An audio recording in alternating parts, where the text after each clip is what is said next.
நேயர்களுக்கு நாளறியார் வணக்கம். நாள்தோறும் ஒரு நாளறி என்கின்ற அடிப்படையில் அறத்துப்பாலில் இல்லறவியலில் பிறர்மனை நயவாமை மிக அழகாக தெளிவாக பார்த்து கொண்டிருக்கின்றோம். ஒவ்வொரு பாடலிலேயும் அயலார் மனைவியின் மீது ஆசை கொள்ளக்கூடாது என்பதை வலியுறுத்தி கொண்டே இருக்கிறார்கள் சமண முனிவர்கள். முந்தைய பாடலில் காமம் உள்ளத்தை வெதுப்பும் கொடுமையுடையது என்பதை பற்றி பார்த்தாயிற்று.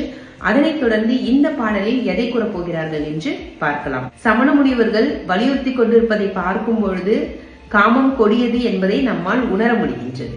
சாதாரண நெருப்பானது ஊரில் பற்றி எரிந்தால் நீரில் குளித்தால் குளிர்ந்துவிடும்.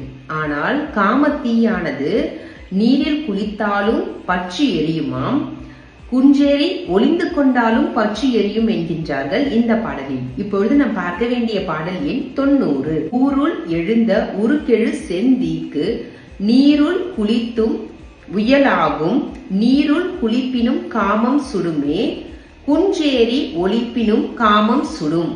காமம் தீயினும் கொடியது என்பதே இதன் பொருளாகும். நாளை சந்திப்போம். நன்றி, வணக்கம்.